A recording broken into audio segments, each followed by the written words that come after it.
Kasus kematian Mirna Salihin yang membuat Jessica Wongso mendekam di penjara kini kembali menjadi sorotan publik usai film dokumenter yang berjudul Ice Cold: Murder and Jessica Wongso tayang.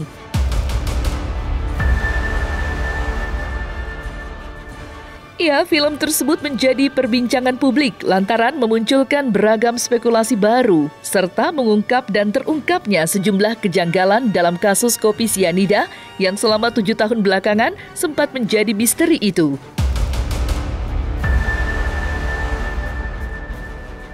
Maka inilah 5 kejanggalan di balik kasus kematian Mirna Salihin versi pihak Jessica Wongso dalam Cumi Top 5.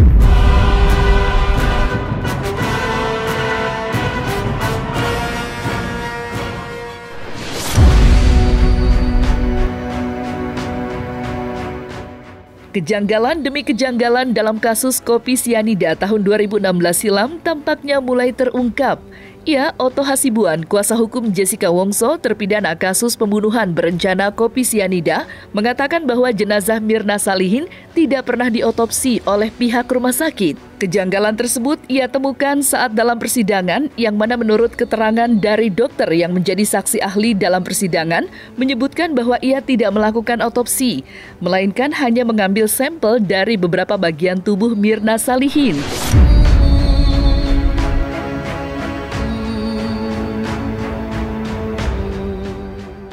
Maka seperti inilah keterangan Otto Hasibuan soal otopsi jenazah Mirna Salihin yang tak dilakukan.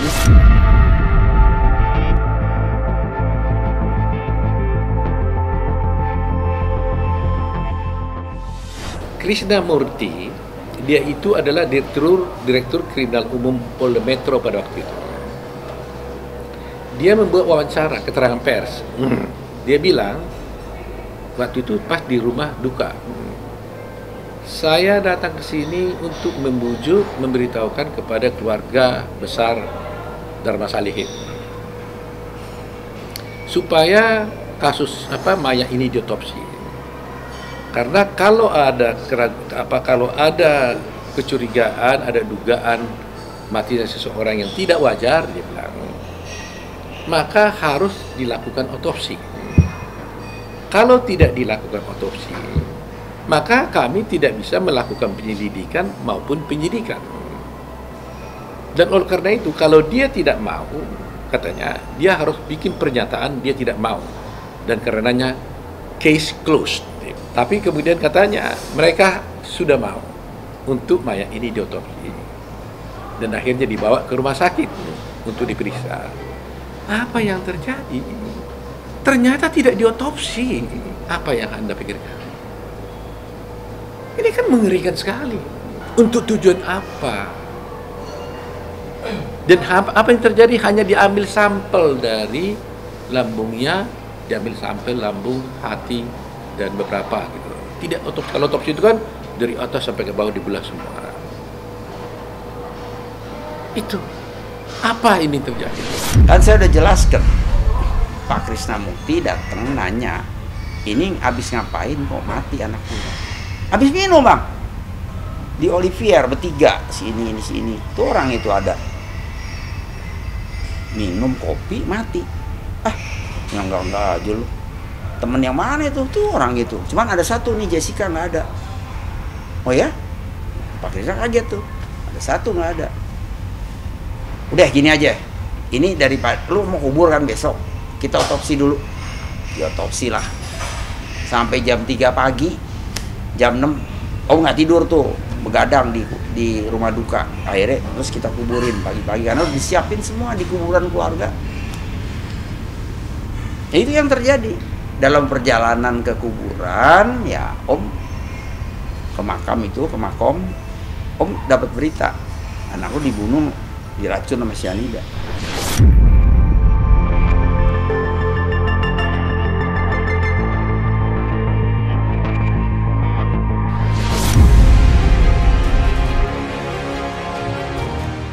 Fakta menarik lainnya dari kasus kopi sianida, yakni adanya dugaan rekayasa rekaman CCTV yang membuat Jessica Wongso terlihat mencurigakan.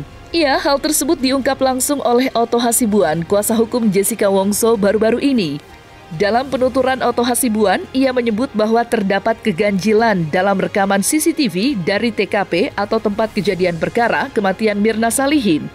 Maka seperti inilah penuturan lengkap Otto Hasibuan terkait keanehan rekaman CCTV tersebut.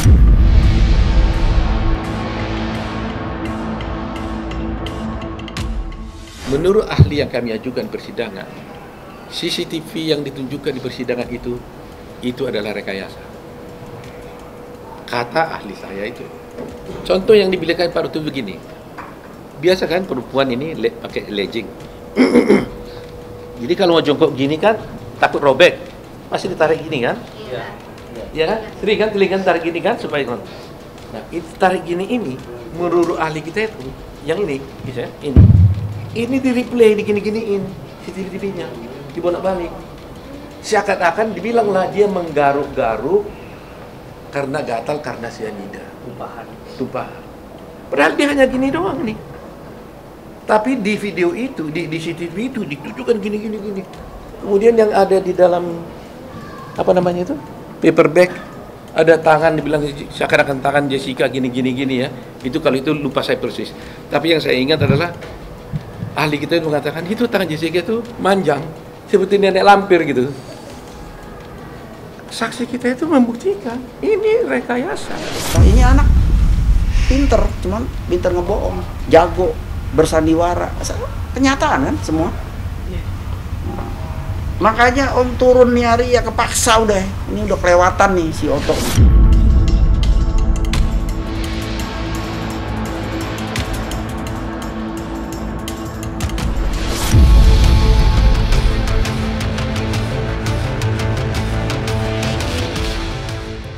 Beberapa waktu lalu, ayah Mirna Salihin, yakni Edi Darmawan Salihin, pernah mengungkapkan terkait botol sianida.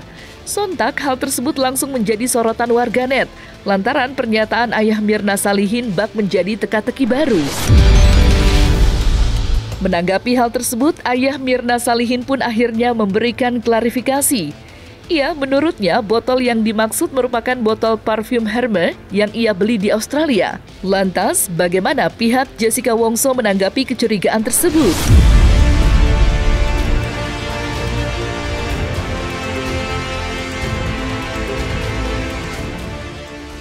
Oh, botol. Kan udah saya jelasin tadi itu botol minyak wangi Hermes. Om beli di Australia. Beli Hermes, Om suka Hermes dulu, sekarang udah ganti minyak wanginya. Tahu-tahu nih orang ngeluarin sampel nih Om, gitu kan. Sir, I can give you extra. Lu beli ini minyak wangi, dikasih botol-botol sampel begitu. Gue bilang, ini kecil-kecil begini lucu. Om simpen, tahu-tahu kejadian Mirna, kepikir. Jangan-jangan omongan yang dokter siapa tuh? Theodor. Yang dicelepin ke dalam, disodokin itu ke dalam sianida, ya itu pikiran Om pakai itu. Cuman Om ngarang itu, biarin aja viral. Emang kenapa gua salah apa? Hanya berpikir kalau itu bisa jadi. Kenapa kalau sianida dipegang bagaimana tangan dia? Apakah gak bobok-bebak dulu? Kalau dia ada botol berarti kan dia dapat sesuatu botol itu. Berarti dia tahu dong ada sianida dong. Ya, dia tahu dong. Ya dia harus cerita lebih lanjut dari mana dia dapat.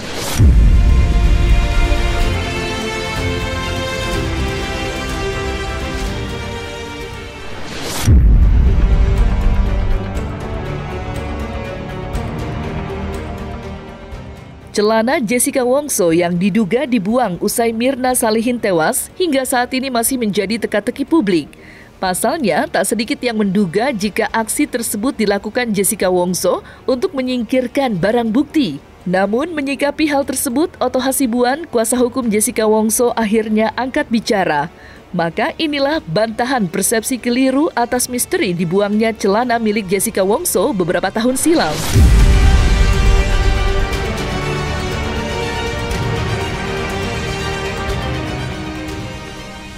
Ini saya luruskan nih. Saya nggak ngerti kenapa ada isu ini dan siapa yang membuat isu ini.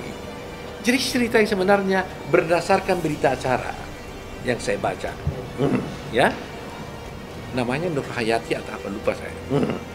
Dia mengatakan, Saya dikasih celana, waktu Jessica pulang, saya celananya kan dipasuk di tempat lah gitu ya, tempat yang kotor. Lantas dia mau cuci, dia tanya sama Jessica, ini celananya robek. Begitu, kalau robek ya buang aja. Oleh si pembantu, disimpanlah itu di ember. 3 hari 3 malam di sana. Ya kan? Selama proses ini, polisi kan sudah datang menggeledah rumahnya si Jessica.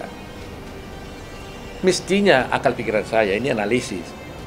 Kalau mereka betul-betul cari itu, pasti dia dapat dong. Atau mungkin dia dapat atau gimana. Nah kemudian 3 hari kemudian katanya, oleh pembantu itu, dia buanglah itu di tong sampah. Akhirnya saya beranikan diri. Saya minta pada jaksa, hadirkan saksi itu, pembantu itu. Supaya jangan ada dusta di antara kita. Supaya dia bercerita sebenarnya soal celana itu. Karena ini kan saksi yang memberatkan versinya jaksa. Jaksa nggak mau bawa saksi itu. Jawabannya simpel. Dia kan lawyernya Jessica. Udah pasti ngomong begitulah. Aduh.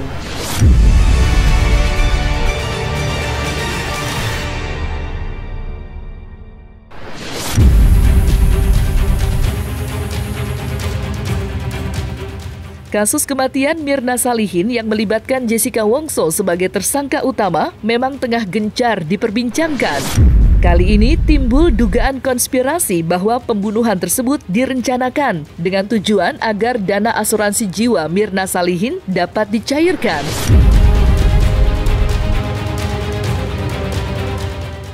Menurut pemberitaan yang beredar, nilai pertanggungan Mirna Salihin mencapai 69 miliar rupiah. Lantas, bagaimana pihak Jessica Wongso menanggapi isu tersebut?